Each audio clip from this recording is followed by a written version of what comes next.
Seattle Mariners split the series with the San Diego Padres. Joe and I are going to break down the first two games of this homestand, talk about where the Mariners are at in the standings right now compared to the Astros and even in the wild card. We're then going to talk about this rotation as a whole for the Mariners. As we know, Emerson Hancock's going to be coming up to replace Luis Castillo. Where does that put the rest of this rotation in the final weeks of the season? And we're going to wrap it all up by talking about the Texas Rangers series coming up with some pretty interesting pitching matchups. Thank you guys so much for watching episode 121 of the Hit It Here podcast, part of the Bleav Network, on all of your available podcasting platforms. Give us a 5-star review while you're there. Listen to it. Listen to the whole thing if you like us. You like us, right? You like us. And make sure you subscribe to our new channel, MLB Mojo, link down in the description. This is the Azaria episode of the podcast, Joe, from across the pond. And we love us some Azaria, Joe. How do we feel about the Azaria episode? I would say I feel better about George, which is Azaria's name, than George from the first start of this Padres series, Colton. Shout out Azaria, homie. I just wish I had a better feeling about the other George that we're going to be talking about in this podcast. He started game one. We were hoping maybe the August bugaboos would be behind him since the calendar turned over. He pitched decent enough in Oakland, the two back-to-back hits with the run scored at the beginning of that game. It's like, maybe he still doesn't have it, but he settled in very, very nicely. It was more of August George Kirby, unfortunately, in game one. A guy that I had pegged as probably a top 5 Cy Young finisher at the beginning of the year. He is definitely fallen out of the race. Like, if there were betting line odds, he's probably not even going to be listed, but you can check out plenty of other betting line odds, specifically about the NFL season, which is kicked off on BetOnline. Thank you to BetOnline for being a sponsor for the Hit It Here podcast. BetOnline is the world's most trusted betting platform and your number one source for everything football. BetOnline has every stat, every matchup, and even live odds and spreads to bet on during the games. And yes, I know baseball season's only got about 2 weeks left, but guys, the football NFL regular season, it's in full swing. And if you think you know your stuff, get in on the $200,000 mega contest and pick 5 games against the spread every week for your chance at weekly prizes and a share of $200,000. Head to the website today to get in on the action. Bet online. The game starts here. Colton, Luis Arraez hasn't struck out in a calendar month. What is a team to do when he's leading off against you? Like, bro went 3 for 5 in this game, the first one that the Mariners faced him. It seems like the unstoppable force versus the immovable object, but he's both of those things. Like, he just cannot be stopped. Like, he's gonna win the batting title for a third team this year, more than likely. Consecutive. That's just it's insane to me. This Padres offense, they showed up in game one. The Mariners offense got off to a hot start. Cal Raleigh, 30th bomb. Very cool. Luke Raley, a home run the next inning after, I'm going to bunt. Just kidding. I'm going to launch a ball into the stands. And then George Kirby just forgets how to pitch with a lead. And it's more of the same where the Mariners offense disappears after the first little bit there. You were at this game, Colton. Would you like to maybe give us a little bit more details about how this game ended up going?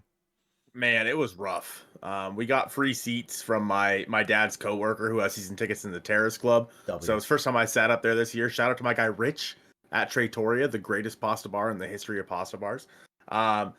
It was, the game felt like it was off to a good start, like you said, with the Cal homer and the Luke Raley homer. And then all of a sudden, a 3-run home run from Nando, and it just was all downhill from there. Manny Machado with the home run, had another 2 RBI base hit up the middle as well on this one. Polo looked a little weird on that play. I just don't think he saw the ball around the pitcher. Hard to tell. But overall, I mean, the Padres offense is very good. It was just a tough day to lose this game because the Astros also lost. So had the Mariners won yesterday as well, the Mariners will only be 2.5 back right now of the Houston Astros. But because they lost game one, they are 3.5 back as it stands right now. The Twins have also won 2 days in a row. So overall, tough game to lose here. But then going into game two, Joe, this is kind of a game you need to win. Michael King on the mound for you. Brian Wu has been phenomenal and continued to be phenomenal in this game, with going 6 perfect innings before getting kind of hit around a little bit in the 7th inning. We saw the Astros lose. We knew that the Twins had already won their game as well. So to keep pace in the American League wildcard, the Mariners needed to win this game. To gain a game on the Astros, they had to win the game, and they ended up doing that. Yeah, Wu, 6 perfect scoreless innings, as I like to call it, while we were watching the game. there was no crazy grounded to a double play with the bases loaded on a pitch down the middle in this game, which was a wonderful sight to see. Brian Wu, again, he was amazing. Mariners do win this game 5-2. The Mariners didn't do him any favors in the bottom of the sixth. They let him sit on the bench too long. He got iced out. I felt like it was like a natural progression, and whether or not Wu, even if he continued to have the perfect game, how much further he was going to go, like it would have to be a sub 100 pitch count for him to have completed it, no matter what. But again, a win's a win. Troy Taylor comes in, gives up a hit, allows an inherited run to score, but does sit down that final out to get out of that jam. Snyder and Munoz then come in and lock it down. Overall, I mean, Cal, a big game like normal. That's just what he does. Luke Raley had another hit with 2 RBI. Like JP Crawford came in with a lefty hit. The reverse splits, just, he's a reverse splits demon this year. A good win. Like you said, you needed to win. The Astros lost. Any ground you can make up at any given time, you have to try and get that dub. They managed to do that in this one, 74-72, heading into, I mean, it's a long homestand. It's just, or no, it's not. They go to New York after this, don't they? No, New York comes to town. That's right. They just have a day off. It's a long homestand. Like, you got to continue to play well at home like they've done all year. And I think, sure, the first game had you pitched better, maybe they win that game, but like, I'm not going to try and sit here and play what ifs. I think the offenses looked pretty decent, I'd say, in the 2 games against the Padres. Like, definitely better in the second, but not as good in the first one, obviously. But so you talked about the pitching in game 1, Joe. Mm-hmm. I have something that's going to get me in trouble that I want to mention, and that is that George Kirby is just glorified Marco Gonzalez. I'm sorry. In and around the strike zone, he's given up more hits than any other pitcher in baseball this year. George Kirby has. Like, better stuff, yes. Throws harder, yes. Better strikeout stuff. He's just better Marco. Marco didn't walk it. Obviously, George is the best at not walking guys in general, but Marco didn't walk a whole lot of guys. George Kirby's the worst pitcher in your rotation, even with Luis Castillo on the shelf. I think over the last 2 months, sure. An ERA plus below 100. Yeah, it's not. I mean, don't get me wrong. It's definitely been steps backwards. I don't know if I would go as far to say as a glorified Marco Gonzalez. And I mean, Ben Ranieri tweeted it the other day saying, like, I can't wait until George figures out how to develop a strikeout pitch. It's done wonders for Logan in his development. If there's a pitching staff that he is surrounded with guys that have tinkered and developed and worked on their secondaries well, Gilbert, Miller, Wu. I mean, Castillo's a veteran. Like, whether or not, like, you learned something from Emerson Hancock, had an 80 grade changeup coming out of college, whatever. There's definitely people around him that can help him develop into maybe not giving up the most hits in baseball. Is that true? Has he allowed the most hits out of any qualified starter in all of baseball this year? According to Baseball Reference, his 171 hits are italicized. No way. Which his season totals indicate player led all major leagues. Damn. That's nuts. Don't get me wrong. Like, it's not necessarily super surprising given like the eye test of like what we've seen this year and the tail of the tape on George, like him staying around the zone and how teams game plan against that. Because it's obvious they're attacking him when he's in the zone, and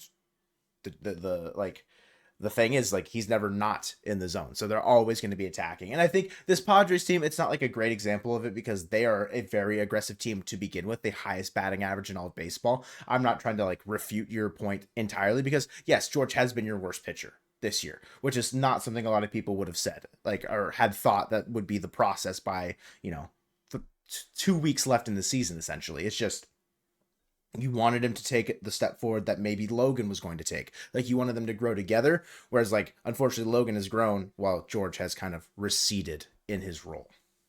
George has been basically the same guy ever since he came up. Like, his career ERA is 109, 118, now 98.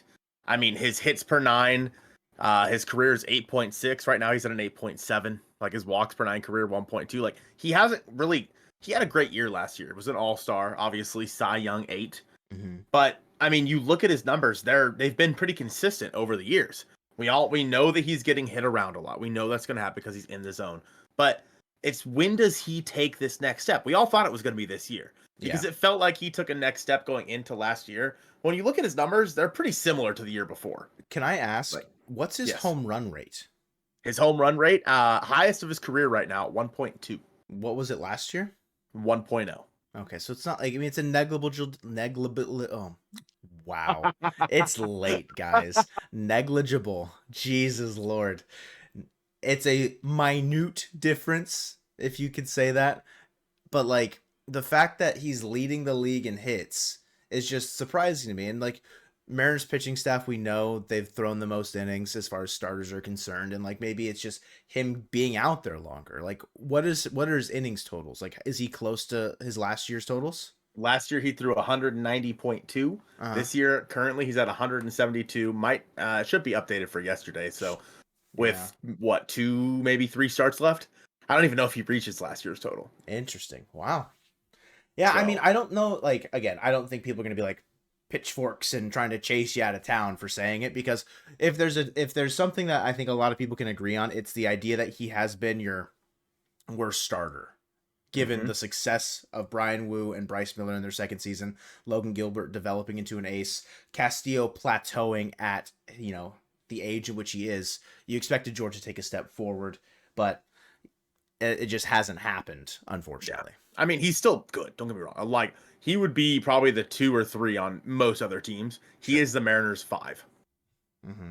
Yeah, I mean, Brian Wu has clearly proven that Brian Wu's better. And like the thing with George is like he has a lot of movement on his pitches, but for a guy who allegedly has elite command, he leaves a lot of pitches right down the middle of the plate. Like, and he does not have the stuff to be able to get away with that. Like, he does not have like the crazy movement or the high spin rate fastball to get away with it like guys like Logan have. Like, George has to be on the edges, because if he's not, he's going to get shelled. And that's same story with Marco Gonzalez. Marco just didn't throw as hard and didn't have as good of stuff. And like, I just want to stir the pot. And was wasn't right-handed. And yeah. I just like stirring the pot. Didn't go to Elon and like a bunch of random other things. But I think it's interesting, Joe, because we have Emerson Hancock coming up, who will allegedly be starting on Friday. It sounds like. Seems like he was scheduled to start on Thursday, and that start was scratched. So it's pretty clear he's going to be coming up to take Luis Castillo's spot, because it'll be Bryce Miller on Thursday, and then the rotation would flip on Friday. So that's where Emerson Hancock will start.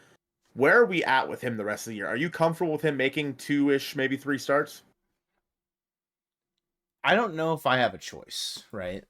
And you don't, but like, yeah, would I prefer it like Castillo to not have sprained or strained his hamstring? I think it was a strain. It's with a T, right? I'm really good at anatomy today, guys.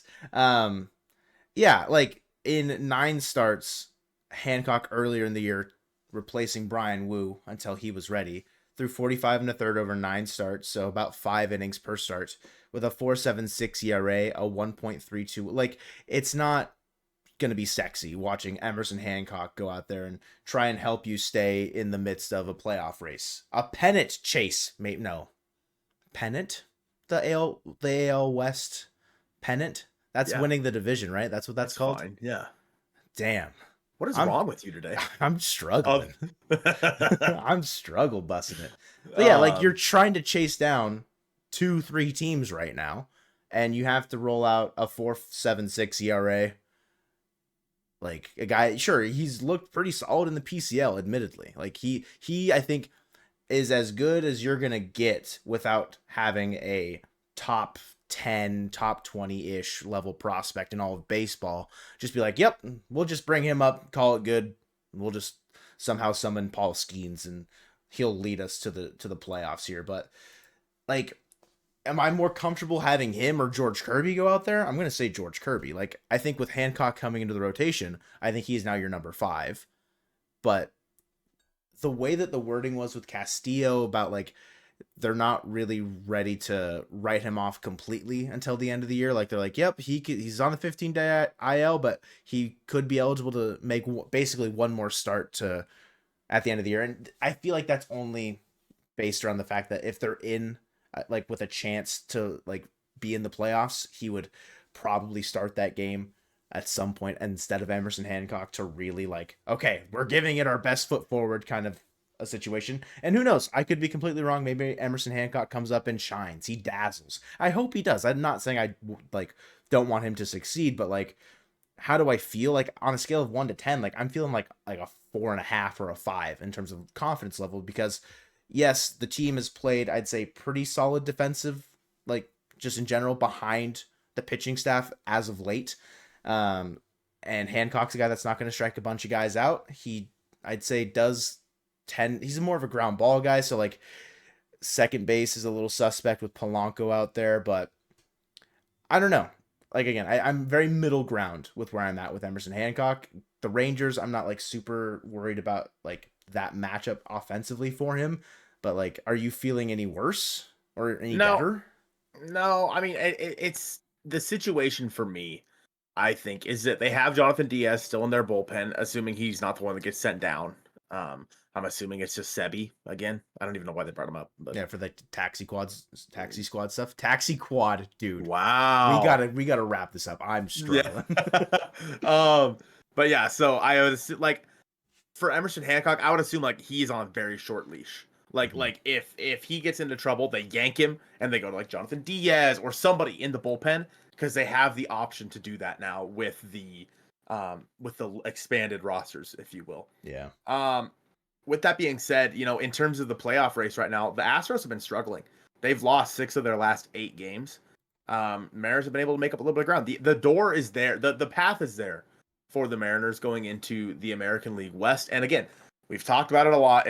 Until this series with the Astros that's coming up is over and done with, we will continue to talk about that series, because it's going to be pivotal as long as the Mariners can stay within striking distance. That series is going to be huge. And I cannot think of a better way to wrap up a season than to have your destiny in your own hands. Like there's no, like the Mariners don't get that opportunity very often. They usually have to rely on someone else to go out there and do the work for them. And right now they do need to do that. They need to rely on other teams to beat up on the Astros or to beat up on the Twins. But if the Mariners can keep winning games, then they should be in an all right spot. With that being said, with Emerson Hancock on the mound, it might be a little bit more difficult because he doesn't have a whole lot of experience. He's just not as good as the rest of the guys in this rotation. And losing Luis Castillo sucks. I mean, it's a very clear downgrade. Mm-hmm. Like you downgraded from Luis Castillo to Emerson Hancock. There's no doubt in anyone's mind that's a downgrade. It's just with 2 starts left, can Hancock go 1-1 in those starts? Let's say he makes 2 starts. Can they win one of them? And if they lose the other one, okay. But can he just win one of them? That is the hope. And with that, they have an off day coming up. Maybe they decide to try to reslot the rotation somehow with that to get the best foot forward against the Astros. I don't know. But we're getting really down into the thick of it here. Again, we have the rest of this homestand, and that starts, Joe, with the Texas Rangers on Thursday. We've got, you mentioned it in the little preamble of the podcast, some fun pitching matchups. I should have said pre-ramble the way you did it. Kumar Rocker is being called up and making his Texas Rangers debut. Former super highly touted draft prospect out of Vanderbilt. Dude has, ever since I think like his draft capital fell, he has been like on the slow climb back up. And if I had said that like I'm excited to face him, I'd be lying, because he's got electric stuff. It's a plus fastball, plus slider. He's opposite Bryce Miller. Dude, get me out. back me the heck out. He's opposite Bryce Miller at home. So like it's a pretty hostile environment, I think, for Kumar Rocker to be making his debut. Especially I think with the Rangers kind of scuffling. I mean, they just got dominated by the Diamondbacks on Wednesday. Bradford, who's been great for the Rangers, you miss him in this series. Bradford got shelled. And how like the bullpen set up, like Kirby Yates is fine, like Leclerc obviously is there, but you're not gonna face Corey Seager in this series. So it's like, how does this Rangers team like really actually stack up against the Mariners? I mean, with Bryce Miller on the mound, I feel pretty good about it. And again, it's going to be not like I don't want to say like Seattle's like a hostile environment, but I'd say a Thursday night game. We all know where like the stakes are at. I assume T-Mobile is going to be rocking pretty decently, and if not, it'll be rocking on Friday. But what do you like? Are you excited to witness an MLB debut? He will set his career high in strikeouts no matter what, guys. That's a guarantee in this start. So before we blow anything out of proportion with how he does, just know he will be setting his career high no matter what. I'm excited about it. I mean, Kumar Rocker's a guy that, like, when I was really paying attention to the draft over the last few years, was a guy that, well, what was it? It was something for Kumar. Was it just tank for Kumar? I don't remember what it was. It was something that rhymed with Kumar. I don't remember what it was now, but teams were like tanking to try to get Kumar Rocker. Worst team gets the first draft pick and all this other stuff. And I mean, he is a guy who could be a generational pitcher. I mean, it's a debut, so we'll have to wait and see. I mean, I feel all right about it. The Mariners offense has been decent. I mean, what are they, like third or fourth in WRC plus we talked about? I think since Edgar became the hitting coach, they've been at least like around like the top 5 area. Colton, I've got fantastic news. They're now a league average team offensively. They are 100 WRC plus. They are 16th in all of baseball, tied with the Cubs and the Cleveland Guardians with a 100 WRC plus. Guys, let's give a round of applause to our Seattle Mariners for finally having a fully league average offense, still with the highest strikeout percentage and the lowest batting average possible, it feels like, while making up those numbers. Yeah, like MLB debut against a league average offense, like he might be able to feast, but I don't know. I feel pretty okay, especially with the Mariners being at home, starting off that series against an MLB debut. Game 2 is the one that scares me, Joe. DeGrom coming back from the injured list versus Emerson Hancock. I mean, it's Jacob DeGrom. You know what I mean? And we know that he can't stay healthy to save his life. But I think that, you know, he's good. I mean, it's Jacob DeGrom. He's one of the best pitchers we've ever seen. And going up against Emerson Hancock, game 2 might be one of those games you're just like, yep, that's a loss. Like that's an L. Clock out for that one. Yeah, like we just can kind of expect it. If the Mariners can find a way to win that game, sick. But yeah, that's going to be a tough one. Again, Hancock on the mound. I'll be interested to see his numbers versus a Texas Rangers team that is banged up. Like you said, no Corey Seager in this series because he's on the injured list. Not sure about the rest of the guys in that lineup, but nonetheless, I mean, what a fall from grace for the Texas Rangers from winning the World Series last year. And that's sometimes what could happen when you buy your way there. Womp womp. Yeah, they've got a 93 team WRC plus on the year. That's actually just not true. No, it is 93. They're a worse offense than the Washington Nationals, right? Like it's just big steps back, I think, from a lot of the guys that were popping off for them last year. Like Semion's not having his best year.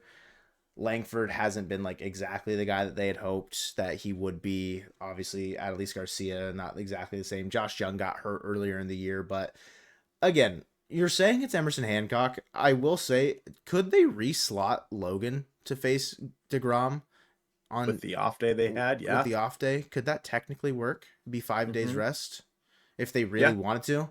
They could. It's not like a guarantee. Again, looking at the third game matchup, it's also not a whole lot better, but yeah, DeGrom versus Emerson Hancock, it's like hydrogen bomb versus coughing baby kind of a situation as far as, you know that meme, right? And I think if you reslotted, had Gilbert go against DeGrom, like that's a great pitching matchup. I will say Fangraphs has it listed that way, has DeGrom versus Gilbert and then Hancock starting on Saturday. The reason why we're saying it'll be Hancock on Fridays because that was Castillo's original spot and it says TBD on MLB.com. So by the time you're hearing this, you'll probably know they'll probably announce it on the broadcast at some point tomorrow or today that you're hearing this, like that. Oh, the Mariners did this, or Emerson Hancock's with the team and he's starting this game, blah, blah, blah. So regardless, I mean, it's DeGrom. He's making his season debut. We're getting back-to-back debuts in September. They're doing like the beta for 2025. They're just like the trying old to show September off. call-ups. Exactly. They're just trying to get their licks in while they can. I want to say it was I think it was like an Angels beat writer or something, but when the Mariners lost that series against Anaheim, the most recent one, someone like posted like on Twitter or something like, you know, if it's whatever, like at least the Angels took down the Mariners with them or something. It's like, if this is the idea that the Rangers have as well by bringing up Kumar Rocker, starting Jacob DeGrom on Friday, having Max Scherzer go in the third game on Saturday. It's quite the unfortunate turn of like really potentially scary pitching matchups for the Mariners to have to face. But now's the time that they have to rise to the occasion. If we want to continue to talk about, oh, like Edgar's making this big like the big difference with the hitting, the simplified approach, him going back to the analytics that people have been writing off for years, and I'm sure Jerry DiPoto's rolling over in his in his eventual grave about about how Edgar's praising batting average, and I'm looking at all these other metrics that aren't the ones that the big analytics guys want to talk about. Big analytics are scared of Edgar Martinez, okay? They shake in their boots when Edgar walks into the dugout, okay? If he's praising something about batting average, now is the time to go, hit around a couple times. Knock more than 10 hits in a single game against guys like DeGrom and Scherzer on Saturday. Opposite Scherzer will be Logan Gilbert, or it could be Emerson Hancock, kind of how we lay it out. MLB.com says Gilbert. Yeah. So. Yeah, I think that'll be a fun one. I mean, we know how good Scherzer is. Has always been. Obviously a bit on the older side now, but he's got a 3.89 ERA, only 38 Ks. He was on the injured list quite a bit this year as well, similar to everybody else in the Texas Rangers rotation. And I don't know. I think that he's a guy that knows how to pitch. Like, he knows how to get outs. He knows, even at as he's gotten older, he knows how to make his way through a ball game. And again, opposite Logan Gilbert, Gilbert's been great. Gilbert has been obviously the best pitcher in your rotation. Should get some really high up Cy Young votes, be top 3. I don't know. I think that this is a game where you look at the old guard and the new guard, basically. Logan's kind of the new guard of the guys who should be able to dominate for years to come. Scherzer, I would put like Scherzer and like Verlander and DeGrom kind of all in one little like bubble here of guys that are getting a little bit older, maybe are not as effective as they used to be, but still know how to pitch. And so it's a game where for the Mariners offense, if they can get to, because it's not like the Rangers have a bad bullpen either. So you got to get on these starting pitchers, which is going to be tough because, again, they're all pretty good. Overall, Joe, this series, you got to win the series. You got to take 3 or 4. Oh, yeah. Right. Like, then there's no more splitting, in my opinion. Unless somehow the Astros drop every game. Like, there's no more splitting. You got to win 3 or 4. We're not playing those what ifs of, like, the teams around you. Sure, you can bank on it. You can hope for it. But if we're playing for the Astros to lose, like, you've already lost, essentially. Like, you need to be playing to win the games. 3 out of 4 should be the bare minimum, I think, as far as like what we need to have happen. It's going to be a hard one, like with the pitching matchups. Like, sure, like maybe DeGrom's going to be rusty, but like it's Jacob DeGrom, for crying out loud. Like, looking at, if we had to single out one of the 4 games, that Friday night game, City Connects, maybe it's not that one. City Connect Juju might be enough to get DeGrom out of there. I think, could you imagine a mop at home? Would go crazy. You're saying the Rangers have a good bullpen? Yapping. A 4.4 David Robertson. A 4.4 ERA on the year. Kirby Yates and Jose Leclerc and David Robertson. That's it. Everyone else, poo-poo. Go score some runs off those guys that aren't going to be pitching, because you're not going to give the Rangers a lead in this series, right? You need to go out there and absolutely, completely dominate this team. What, is David Robinson retired? No, I had like the worst like deja vu just now that we've had this exact conversation about the Rangers before. Probably last year when I feel like we had it last year. Probably. Oh, like how the Rangers bullpen was really bad and then they went on to win the World Series because Aroldis Chapman was lights out, and whoa, man. Whoa. Anyways, final game of the Rangers series. Whoa. Sunday, Roberto Clemente Day. September 15th. Oh, yeah. George Kirby on the bump, looking for a bounce back start. Do we have faith in it? No. I don't know. Like, what do I have more faith in? Logan Gilbert getting to 200 strikeouts in that start on Saturday, needing 9, or George Kirby going like 6 with like 1 or 2 run ball? Low key, give me Logan strikeouts. But the Rangers pitching has not been announced on MLB.com. I will say, Andrew Heaney is listed on Fangraphs. I think that turn through the rotation makes sense. It could be Nate Eovaldi, but I don't think they've had a day off, so unless they want him to pitch on short rests, that doesn't really make sense. But also, it could be because they called up Kumar Rocker. So take that with what you will. Heaney, Eovaldi, maybe they do a bullpen day. They saw how well the Tigers did with it against us. Maybe they see some of that. You're mad at me for that comment. Got it. My bad. I don't know. Kirby, like, you just need him to go out there and just, like, actually, like, remember how to throw a baseball. Like, he needs to just remember how to pitch. Because we know what he can do when he's on. We saw it for 2 calendar months, June and July. We saw him go toe-to-toe with Logan. Go back out there and establish, like, why people are saying, like, you're the 1A now at the beginning of the year. Obviously, that ship has sailed. Logan Gilbert's, he's 1. No 1A, 1B. He is 1. He is him. But, like, go show that maybe you're the Robin and be okay with being the Robin. Oh, that was really, like, that was good. For how, like, bad I've been, I felt great about that. Yeah, that sounded good. What a good way to end episode 121 of the Hit It Here podcast, presented by Bet Online, the Travis R episode of the podcast, and Go Mariners. Just cutting it, baby. We're just like, boom. Yeah.